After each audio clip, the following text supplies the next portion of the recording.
everybody, I'm Elizabeth Hines from OurPaleoFamily.com.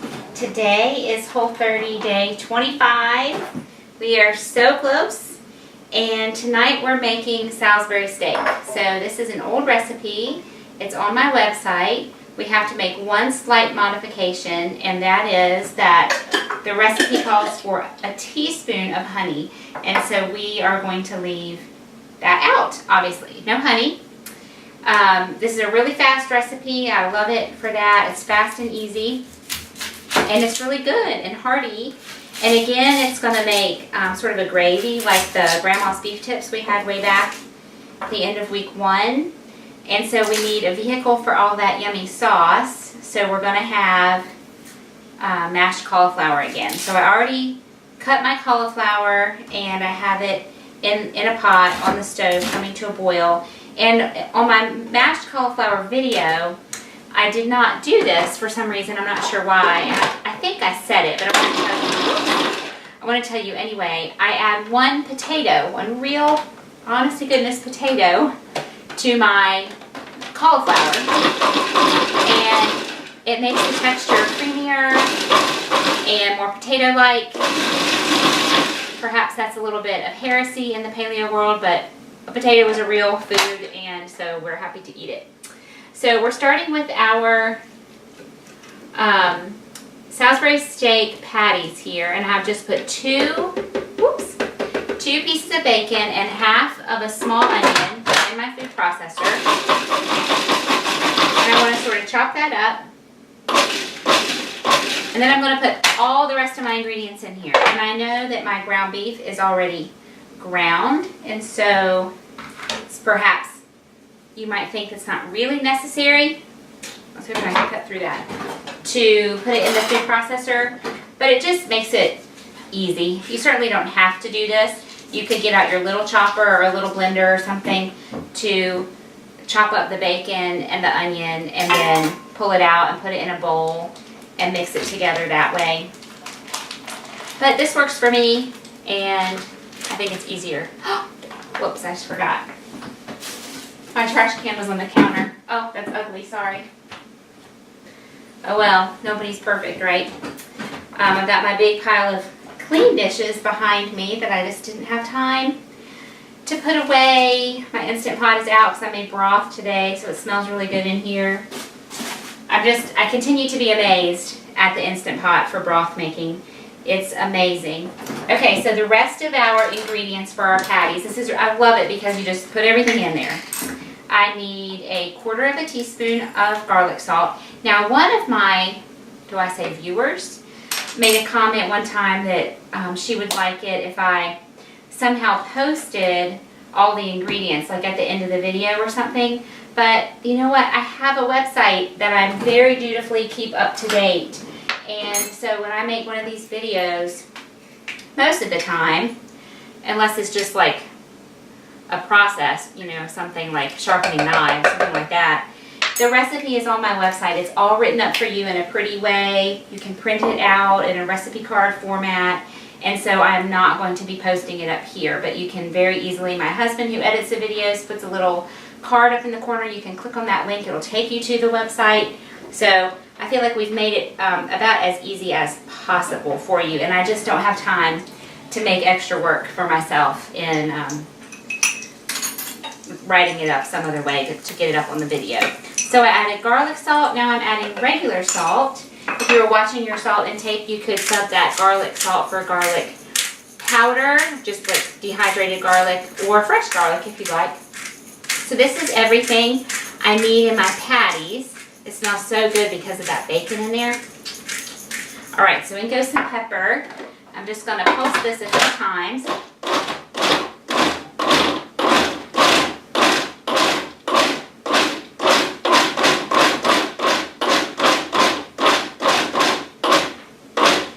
I left my ground beef in a great big lump, so I make sure it's all worked in there. Scrape down some of the onion and bacon that was up on the sides.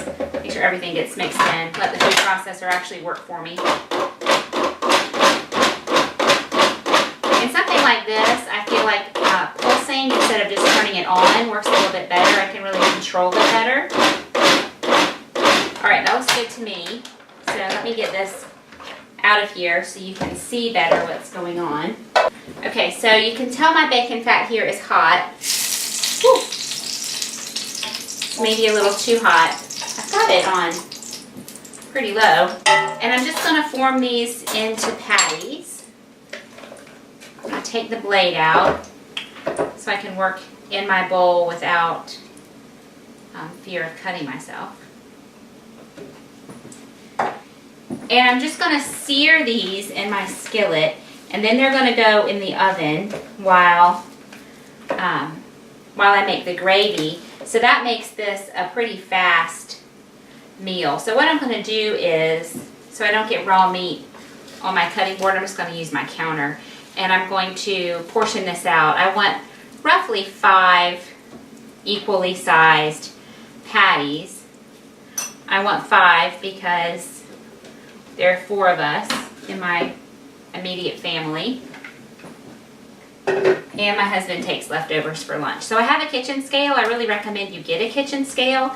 It's a great tool for lots and lots of purposes. If you really want to be precise in your baking, you want to use a scale. And if I wanted to be precise, I could get my scale out and I could weigh these and make sure I divided them up properly. So when I was in elementary school and they fed us Salisbury steak, it was oblong shaped like this. So I'm making mine oblong shape. And if you look up the recipe on my website and you read my little description, this is actually inspired by school lunches from Ohio when I was in elementary school. And it's the only thing I remember having for lunch besides butter sandwiches. Butter sandwiches, can you believe that? White bread with butter in the middle. That's what we had most days. It was crazy. If any of you watching still live in Ohio or the Midwest, I would love to know if that is still a thing. They serve butter sandwiches in schools. As a kid, even, I remember thinking that was bizarre. But on Wednesdays, we got Salisbury steak. And it had these little flecks of red bell pepper in it. So when I was creating my recipe, I'm not sure why I didn't put the bell pepper in. For a while, I could not eat any bell peppers. And so my guess is that I created this recipe during that time. But you could certainly finely chop some bell pepper and add that to your patties. And that would be delicious. So I've just formed my patties roughly here, and I have this small space left in my skillet, so I'm just going to form this one in the shape that will fit in that spot. Okay, now I have all this yummy bacon fat on my hands. I'm going to scrape that up, and I'm going to put it on my patties. Okay, I'm going to wash my hands, and I'll be right back. Okay, so I need a pan to put my patties on for when they come out of the skillet. I'm going to turn the heat back up now. And I'm going to start prepping my ingredients for the gravy, because as soon as these are browned on both sides, which I turned the heat way down because it was too hot, and so it's a little too cool now, but it'll get back up there. So they're not cooking quite as fast as I want.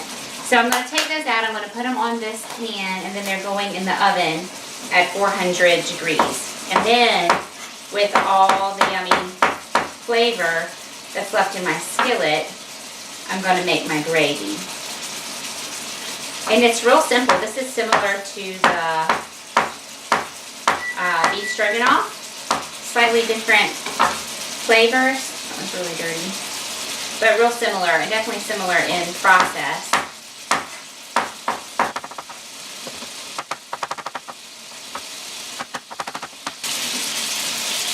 This one in the center is probably ready to flip.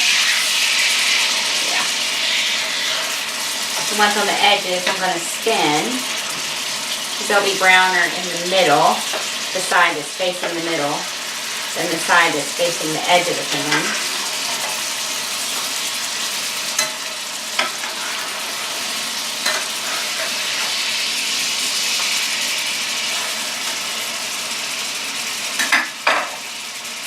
Okay, and then I need to chop the rest of my onion. So I had a medium-sized onion, that's an extra half of an onion.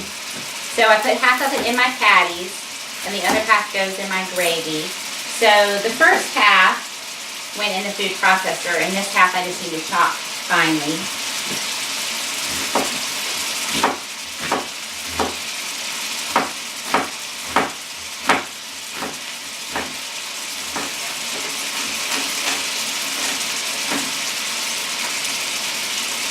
And I'm going to brown these for a little bit, then I'll add a little of my arrowroot, and then I'll add my broth and some salt and pepper.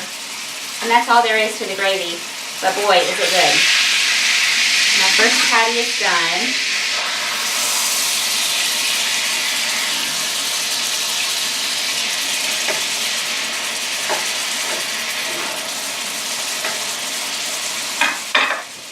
So in addition to the Salisbury steak and the mashed cauliflower, I'm going to saute some green vegetables. I think what I have in the fridge is zucchini, so I'll just saute up some zucchini, and that will be our other veggie to go with our Salisbury steak.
Alright, so these are all sufficiently brown. My oven is at 400, which is pretty hot. And so they're going to continue to cook and sear and brown. I'm going to get my onion and mushrooms right in the skillet. Put them in at the same time. And I'll put my patties in the oven, and then I'll add some salt and pepper to those. I found this old sea salt grinder. Oh, maybe use that up. If I look taller today, because I got a new pair of shoes, honey, and I'm trying them out inside. I have such trouble with my feet that I got to give any new pair of shoes a really good, thorough audition in the house before I decide if they're going to work or not. So I got on my new boots. Back here cooking.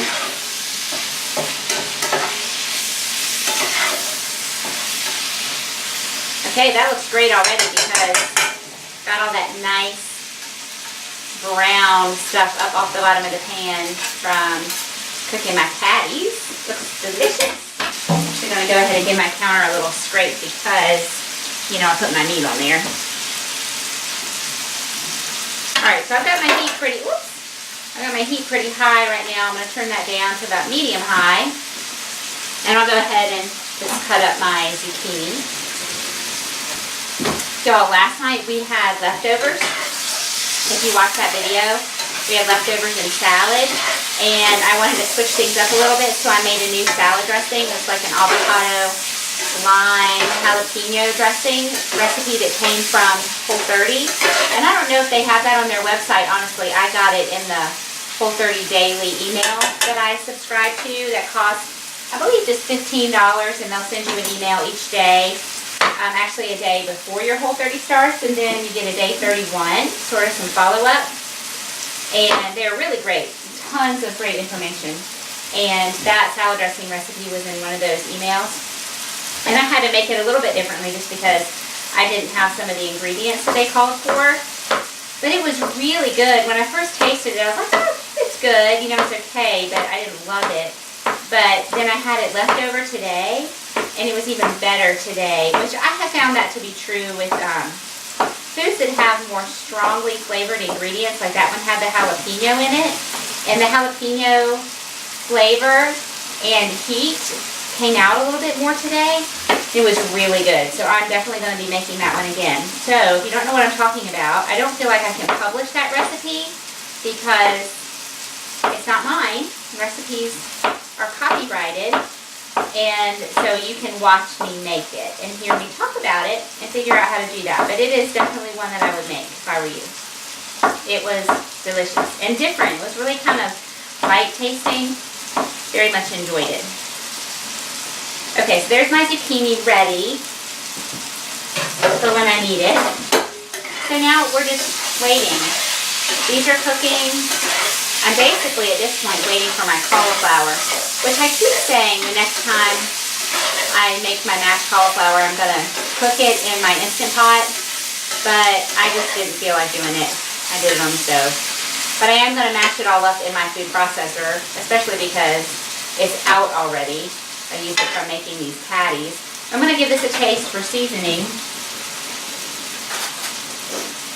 Actually, you know what? I'll wait because I haven't even tasted my new broth that I made. And so I don't really know how salty this is. Oh, it's not salty at all. But it tastes good. See how nice and golden that is?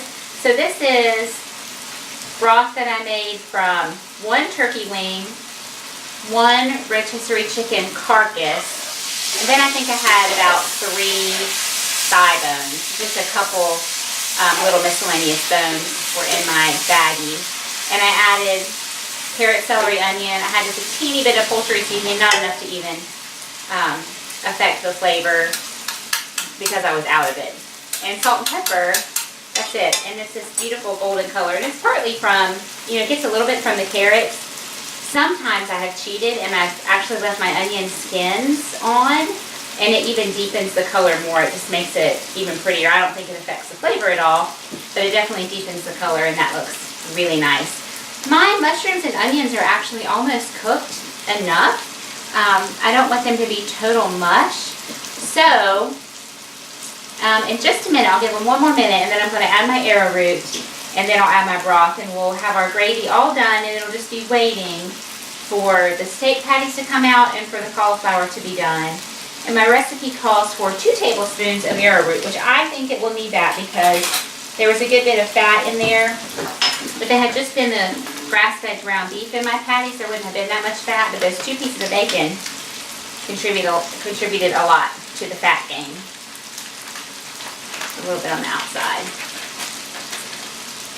So we're getting ready to take a trip, and tomorrow is going to be a real test for me because I need to do some baking.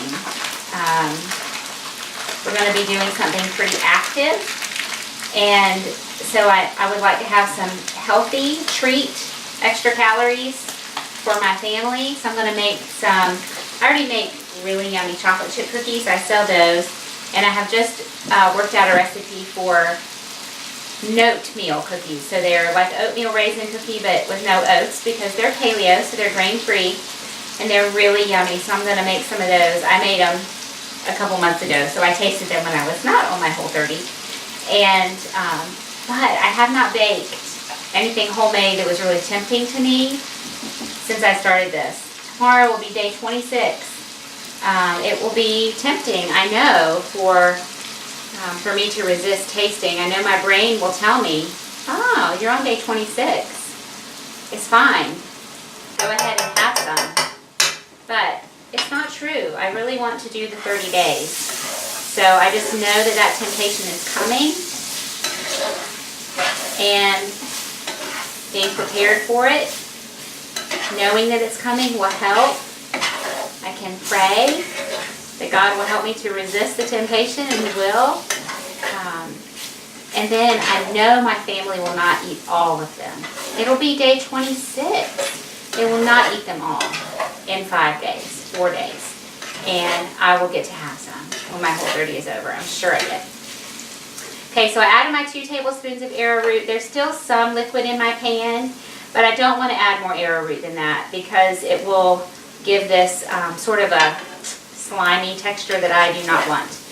And so I'll just cook this starch a little bit, then I'll add my broth, and if I feel like it needs to be thickened a little bit more, that's where my glucomannan will come in.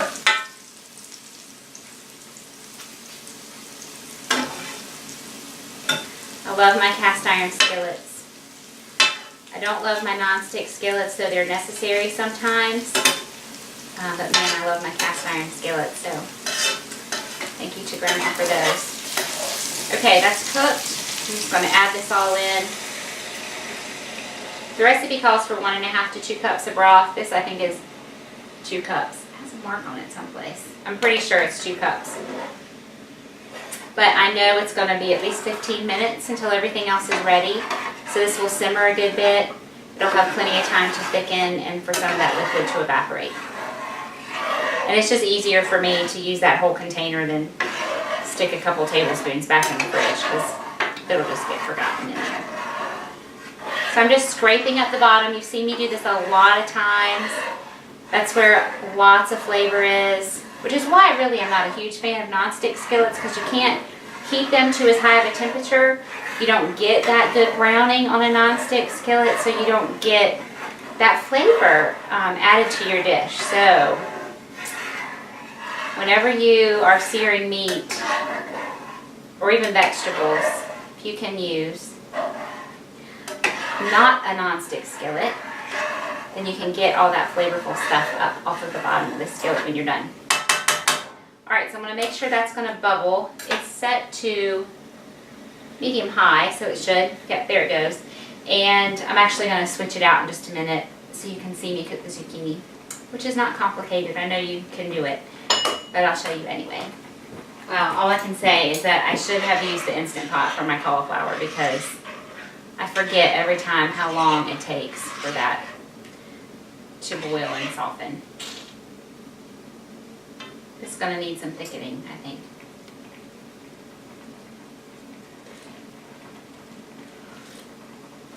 Oh boy, it is really good. It's amazing what simple ingredients will do if you just cook in a certain way. The browning, I just can't stress it enough. It makes such a difference. And then, of course, the broth. I have nice flavored homemade broth, and that makes a big difference too. You could, of course, use beef broth in this. So I have not ever successfully made a good beef broth, and so I sort of gave up. And I need to try again. I need to get some good bones from a farmer and try again. But I know I can make good chicken broth, and that's just what I consistently make. There's not much bacon fat in here, but I'm going to use what's in here.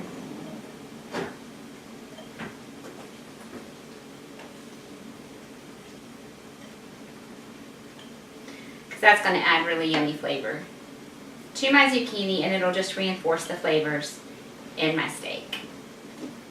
Like how I call it steak. It's not really steak. Spread that around. My burner's nice and hot. This will heat up pretty fast. And this is the bottom of the jar too, where you know if you pour your bacon grease off, there are always some little bits of bacon, and that kind of settles to the bottom. So that was the bottom of my jar, so that has all those good bacony bits in it.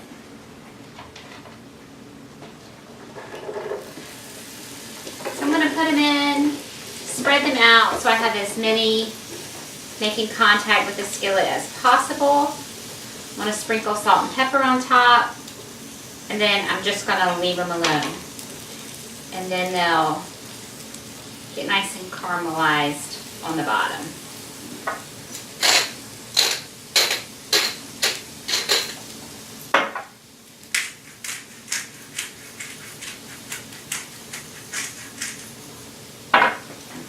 I know, it's really tempting, but don't touch. They're fine. Okay, it's been about 5 minutes now. Give them a flip.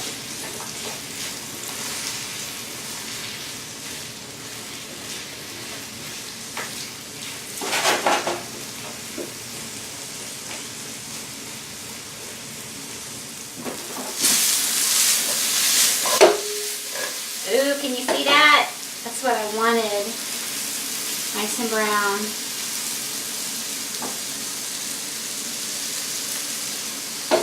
Alright, that cauliflower has got to be getting close. Check. So normally I bake my mashed cauliflower. I've told you that before, but I just don't have time today. So we're just going to have it like regular mashed potatoes, where you mash them and then you eat them right then. And you know, part of what makes them so good after they go in the oven is when you put a little butter on top, and it kind of helps form this little crust. And since we're not doing the butter, and frankly I don't want to do ghee, last time I used some bacon fat, which was delicious, but I used it up. I don't have any. So we're just going to eat them like regular mashed potatoes, not baked. And what I am going to do is just leave them in my, once I mash them in my food processor, I'll put them back in the pan on the stove with the lid on.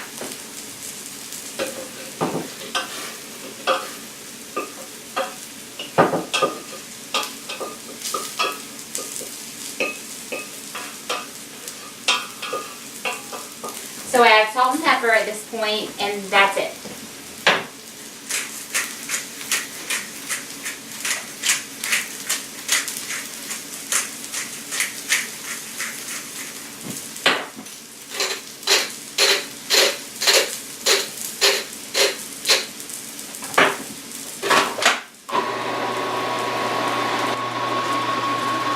I think they'll be fine without the addition of any broth or any kind of liquid, but if they need a little liquid, I can add some broth or some coconut milk or almond milk, but I really don't think they need it. And I have this amazing, delicious gravy that's going on top, so I don't have to make my cauliflower all that fancy.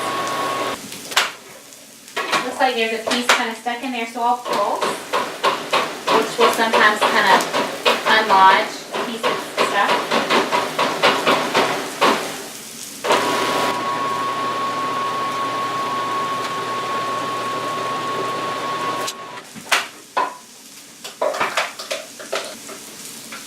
I'm just going to taste and make sure they are seasoned well.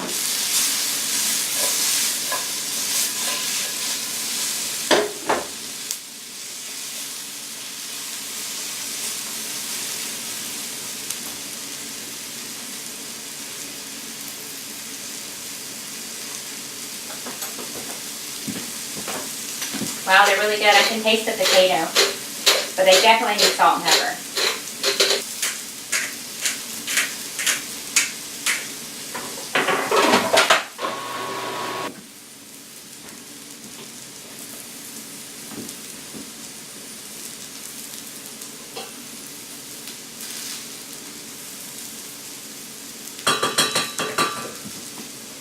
So these, or this mashed cauliflower, whoops,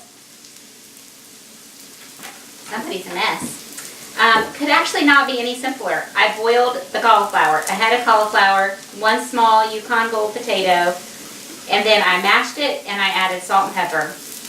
A lot of salt and pepper. Actually, I don't think it was that much salt because my little grinder was almost empty. But it tastes really good, and I can tell you, I can really taste the potato. It makes a big difference. If you have somebody who, like, no, you are not feeding me mashed cauliflower, stick one little potato in there. It makes all the difference in the world.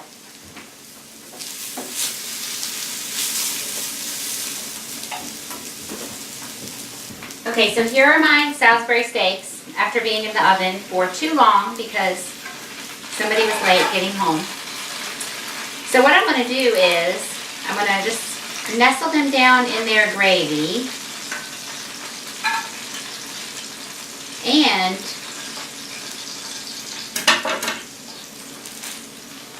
I'm going to pour this stuff in because those are all the juices that came out of my steaks once I put them in the oven, and that is really good flavor, and you don't want to ever throw flavor away. So I'm just going to stir that into my already amazingly flavored gravy, and it'll be even better. Okay, to serve this up, we're just going to take a little of our mashed cauliflower, which I was just keeping warm on the stove, a nice pile of that in the middle. And with all that delicious sauce, I think eating it in a bowl is the way to go because then we get it all, right? A nice big patty. And you know what? I may come back and have another one because they're kind of small. But I don't actually have any nice pictures of this on the blog, so I need to take some nice pictures. And then I'll probably stick another one on there. So just load it up with that mushroom gravy, however much you like.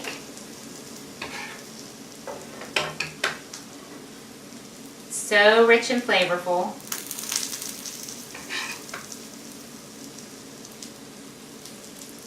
And then some zucchini just right around the edge of the pan.